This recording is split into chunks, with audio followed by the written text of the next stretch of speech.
All right, we're joined today by CEO of West Red Lake Gold Mines, Mr. Shane Williams, and today we'll be talking about a couple of macroeconomic questions and also go into more details on his project. So good to have you with us today. Excellent, great to be on. Thank you, Carlos. Great. First things first, I want to talk a little bit about the Canadian economy, its current state, and how do you think gold mining in general can help the economy? You know, we know it's a decent part of our GDP in Canada, even compared to the US. I think it's gone up to around 7% in 2022. Right now it's around 4% of our total GDP. How can we make it a bigger part and help the Canadian economy as a whole, you think? Yeah, so the real challenge of the resources in Canada is permitting. You know, there's a lot of resources within Canada. Historically, there's been a lot of resources, but I do think there needs to be a lot of push. Critical metals is key now to the world. Canada has a lot of those critical metals, and so permitting becomes a challenge. I think there's a support from the markets to provide some money, some opportunity, but I think getting permitting fast-tracked, which the government have started to do in provinces, etc., but the fast track of permitting is really the key to unlocking that value. We've seen that in the US, with the current election, permitting will probably be faster. How can this translate and help your project in Canada, and what can happen to advance things quicker? Yeah, so we're really unique. We have the permit. So that's a real opportunity for West Red Lake. A lot of projects in Canada, a lot of people that are here today, they have a lot of projects, but a lot of them are well away from where they need to be. Permitting a mine today in Canada can take anywhere from 5 to 7 years. Right. So that's the real advantage, unique advantage of West Red Lake. We have all permits, we have all the infrastructure we have, so that allows us to fast track into production. Totally. And when we talk about your project, there's a lot of history there. It used to be a producing mine. Can you go a little bit into that history, the history of the property, what happened before you and how you acquired it as well? Yeah, the Madsen Mine has a long history, like most mines in Ontario and in the Red Lake region. So in the 30s, this mine was a very productive mine. It produced over 2 million ounces at around 9 grams, so a high-grade ore body. A lot of work went in, and then in the 70s, it stopped. Gold prices went to $200 an ounce, so it stopped. Then a number of groups have come back. One of them was a group called Pure Gold. They put a lot of money into the project. They built a new mill, tailings dam facility. There's been over $350 million of infrastructure put into that project. They started to go underground. They started to mine, and unfortunately, they had some challenges. They didn't put a lot of technical expertise into the project. They were more trying to get it into production too quickly, in my view, and trying to get M&A. There was a lot of M&A in Canada at the time gold was rising. And that ultimately led to their downfall. Right. You talked about two things I want to touch upon. One is the challenges that this past company had. What are you doing to make sure that these challenges don't occur in your company and you learn from the past mistakes that were made? So one of the things we did when we came in first was to really do a deep dive on what the lessons to be learned from. You know, all those problems they had, they didn't do a lot of drilling, they didn't do development, they didn't get ahead of themselves. So we kind of stood back and kind of understood that. We put a lot of drilling. We've done over 50,000 meters of drilling in the deposit. We have a new interpretation of the ore body. We've done a lot of development, and all of them sort of de-risking aspects that will help the project as we go forward. Right. You also talked about gold prices, which have affected the past operators of the mine or developers of the mine. Where do you see gold prices right now? You know, they're heading towards hopefully $3,000 an ounce. What are the macroeconomic impacts that this has, and why is gold so high right now, and how does it reflect our current status economically? Yeah, so there's a lot going on in the world politically. You know, there's a couple of wars with Gaza going on. There's the Ukraine conflict. There's a lot of governments. There's Trump in the US. There's a lot of uncertainty, and gold tends to rally in uncertainty. There's also the US dollar potentially going to decline over the next number of years. Right. A lot of central bank buying of gold. So there's a lot of macro things going on that I believe will drive gold towards that $3,000 an ounce. And in Canada here, you know, you have the currency is under pressure with the US versus Canada. So really Canadian dollars an ounce, it's nearly 4,000 Canadian dollars an ounce of gold. You know, so in Canada, it's a very good time to be producing gold, starting a gold mine running, because you have a lot of margin, even more margin than the US price, because The currency has declined now. It's nearly a 40% difference, US dollar versus Canada. That's all margin to the bottom line of Canadian gold producers. Right. So that advantages Canadian gold producers, developers as well. And I know it's funny. Some people think opening a mine, anyone can go and do it. I help a lot of mining companies, and I've gotten asked the question before, why don't you just go and try and open a mine yourself? I'm like, okay, you don't understand the capital implication that it takes and the amount of capital. With that in mind, because it's a capital intensive business, you need to look at your numbers right. And you've done recently your pre-feasibility study. Can you run down the numbers and why those numbers stand out to you and make your project different than others? Yeah, so it really comes down to first doing that technical work we talked about, and the summary of that is our pre-feasibility study.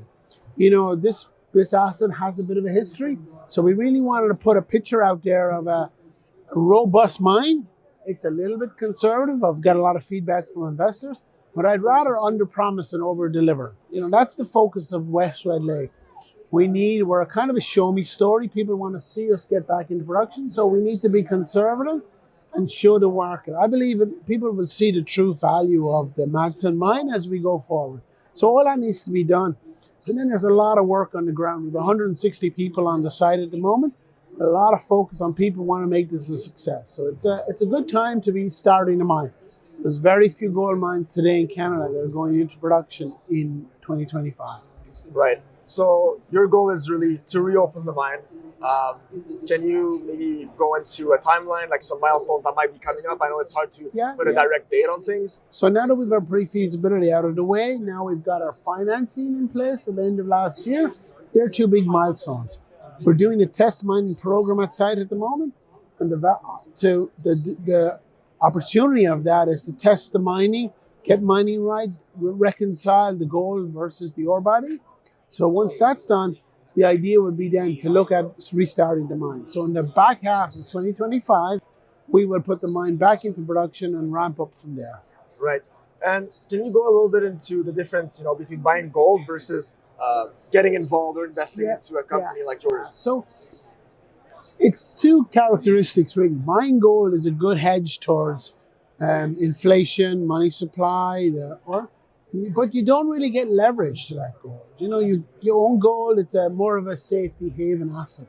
Whereas if you come into the gold mining companies, particularly as you come down that junior level, when gold runs and more money comes into the sector, which it's beginning to do, you get real leverage to that gold price. So that's the advantage of getting early into gold mining companies and not the producers. We've seen the producers move quite a lot in the last 6 months, but that flow of money hasn't really come down.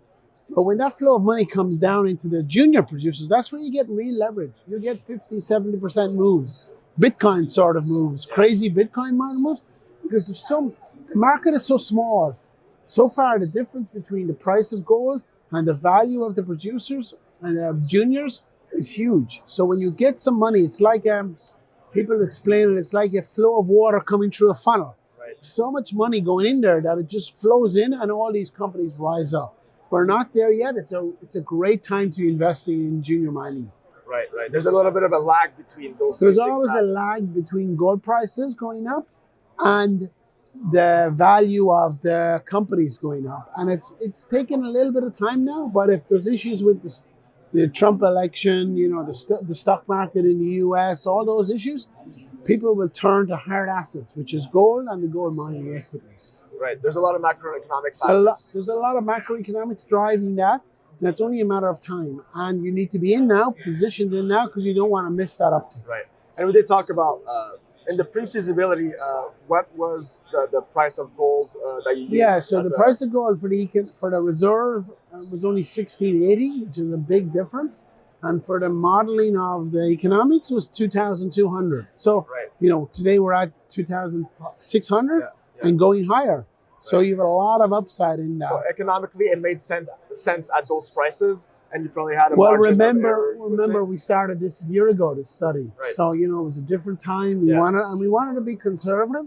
So even as we've come towards closer, there's a lot of conservatism and there's a lot of upsides. Right. So if you take gold companies will grow, we will grow because we're conservative and we're in production. So there's three headwinds really.